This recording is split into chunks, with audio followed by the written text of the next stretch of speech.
It started just after midnight. The jungle was still, but not silent. The kind of stillness that makes every tiny sound crawl under your skin.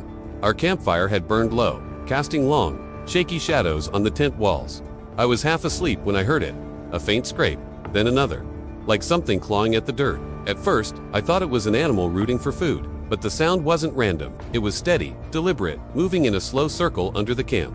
The others stirred. When the ground beneath one of the tents gave a faint, hollow thud, we froze. Whatever was digging was directly beneath us now. The rescue team leader whispered for everyone to grab their gear, but not make a sound. So we slipped out of the tent, keeping our voices down to urgent whispers. I scanned the forest around us, half expecting to see some large animals slink away from the camp. But there was nothing in the trees or in the undergrowth. Only our tents and the fire stood between us and the jungle, and the ground beneath those tents was moving again. The sound was so strange, so unnatural. You see, we weren't just walking through the jungle. This was a research expedition, a survey of the area for the National Park Service. We were studying endangered species, mostly insects and birds. And the job required staying put, setting up camp, and observing the life around us. This part of the jungle was ancient and remote. Getting to the camp required hiking several kilometers along a river, then pushing through the dense undergrowth and climbing over fallen trees until we found a small clearing. Once there, we set up our base camp and 3 individual tents. I slept in the tent closest to the edge of the clearing. That's why I was the first to hear whatever was moving around the camp. Now, the leader was telling us to follow him. His tent was opposite mine and seemed to be the center of attention. The ground beneath it was where the noise originated, and that was our biggest clue.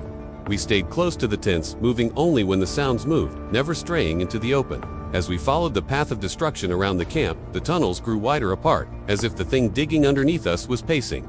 The soil here was thick and compact. Digging through it quietly shouldn't have been possible. And yet, whatever was under there moved like it knew exactly where it was going. Then it stopped. For a full minute, there was nothing but the sound of my heartbeat pounding in my ears. The silence was so heavy, so expectant, it felt like the jungle itself was holding its breath. Then another scrape. This time, closer to the fire.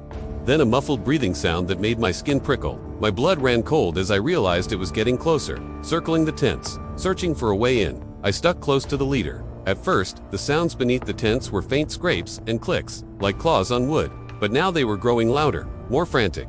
Whatever was down there was moving toward the fire. I looked down at the ground. It was hard, baked clay, not the kind of earth you could dig through without tools. The forest floor here was always covered in leaves, thick, spongy leaves that muffled all sounds. So how did we not hear it coming? The answer hit me like a physical blow. Whatever was down there was making a tunnel. It was burrowing under the forest floor, tearing through the packed clay and empty space. Beneath us, the air grew colder, like a draft from an open grave. The ground rumbled again, this time under my tent. That meant whatever was under there was close, dangerously close. The urgency in the leader's eyes told me he was thinking the same thing. Before I could act, he was moving. He dropped to his knees beside the tent, pressing his ear against the fabric. He listened intently, then nodded at me. He mouthed 2 words, digging deeper. He was right. The vibrations changed, becoming more pronounced and less even. Whatever was down there was digging frantically, tunneling deeper and faster. I put my ear against the tent, listening intently. The sounds of the jungle faded away. All I could hear was the thump, thump, thump of dirt hitting the underside of the tent. Whoever or whatever was under there was in a panic. I backed away, meeting the team leader's gaze. Neither of us needed to say anything. We both knew what we had to do.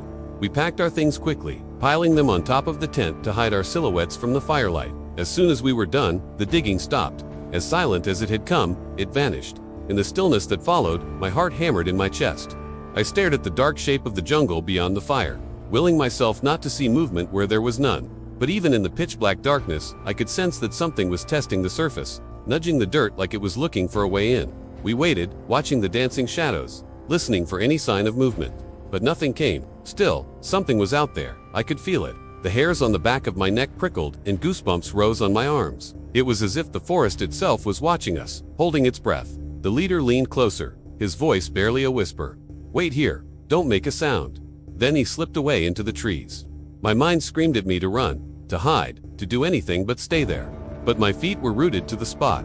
I couldn't move. The fire sputtered, sending long, distorted shadows skittering across the tent. Time seemed to stretch, each second echoing in the oppressive quiet. Finally, the leader returned, his face grim. He told us to gather our things and get as far away from that clearing as possible. But I didn't need to be told twice. As I stumbled through the undergrowth, I kept glancing back, half expecting to see something slither out from the trees. But the clearing was empty, safe. The jungle pressed in around me, whispering secrets in a language I didn't understand. I didn't stop running until I heard the clearing behind me. I dared not look back until we were well out of sight. Then I turned slowly, keeping my eyes on the path ahead. I could swear I still felt faint vibrations beneath my feet as we walked. The forest was alive, pulsing with unseen energy. And though we left the place behind, I could swear I still felt it watching us go. The sun broke through the canopy, painting dappled patterns on the ground.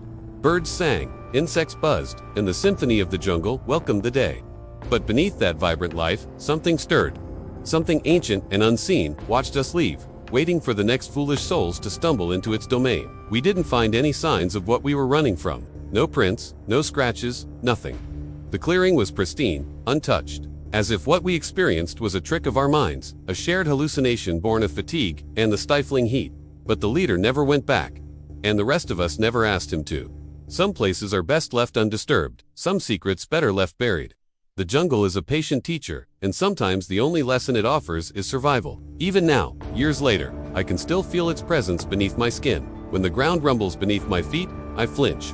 Every scrape of metal on stone sends a shiver down my spine.